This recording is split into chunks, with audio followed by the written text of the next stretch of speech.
So I sit there and I watch a lot of these dating podcasts, mainly the Whatever podcast, because I find it hysterical.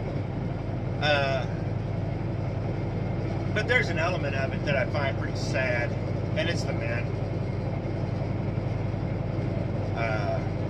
Nice guys really do finish last. Now, I'm not saying you're not supposed to be nice, but you got to be firm. You got to be firm in your decisions. You've got to be solid. You've got to be a man. You can be nice and benevolent and kind, but you also have to let these people know that that comes at a price. You know, it's not free. Nothing in this world's free. It's reciprocal. Kindness is transactional. If you're kind to somebody and they're ugly to you, you're done. And one of the things I see with a lot of men is the simp culture. Maybe if I'm a little nicer. No. How you go into the relationship is how you go out of it. You're never going to be nicer. Be kind. Be benevolent. Be good. Be firm. Women ain't going to respect a man who kisses her butt. Oh, don't get me wrong.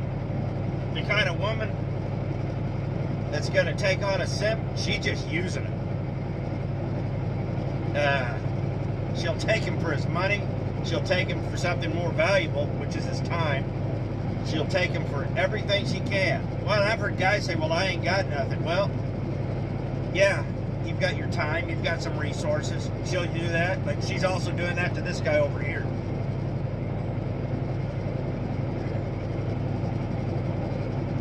Women, like I said, don't respect someone who kisses their backside.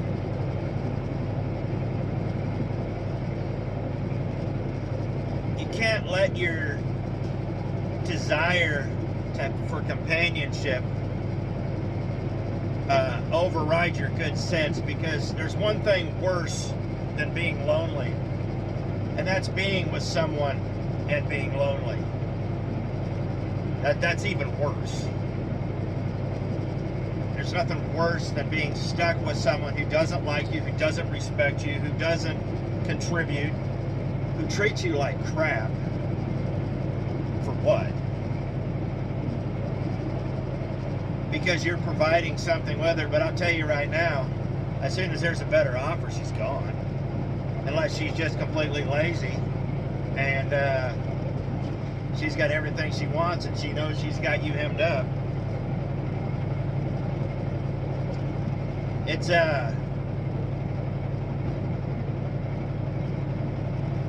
an awful sick world we live in. I've seen,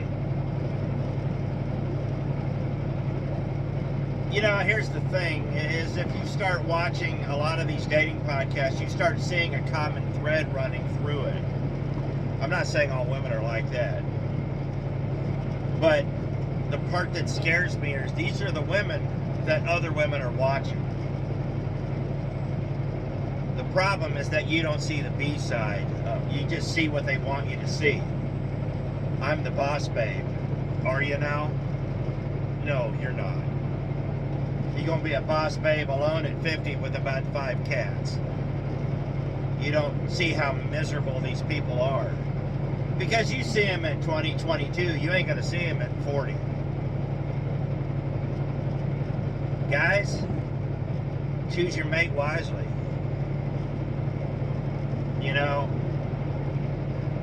you want someone who's on your team. She has to be on your team. You have to love her in the most selfish way possible, and she has to love you in the most selfish way possible. And I've talked about this before.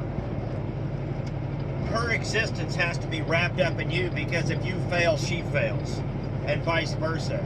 You guys are a team. And I'll tell you this right now, the one thing I see with people that shack up together, you're not on a team. Very, very rarely do I see people who are just living together on a team. It's all or nothing, guys. Seriously. Well, you know, and people are going to be like, well, marriage is just a piece of paper. I was like, yeah. I don't, and they have all these excuses, but you know what the problem is they're fearful of the actual commitment. If marriage is just a piece of paper, then nothing should change when you get married. But it always does, because suddenly it's not a game anymore. Suddenly it's real life. Suddenly they're stuck. They have real commitment.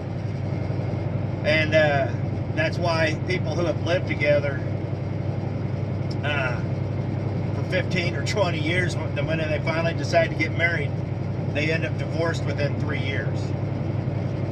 Before I go, if you ever want to see what I'm talking about, there was an old episode of Fear Factor where they had 3 married couples and 3 unmarried couples. And among the unmarried couples, there was, despite the fact they'd been together for years, there was zero trust in any of them. In fact, they didn't even make it past the first round. So, it's a little food for thought. Guys, if you're going to sit there, it's better to be alone with your thoughts and your peace than with someone who's just filling a gap who doesn't respect you. Put a little time, put a little effort, and you're going to run through a few of them. But it's just the way life is. Because I'll tell you right now, like I said, it's better to be alone with your thoughts than alone with someone who doesn't respect you.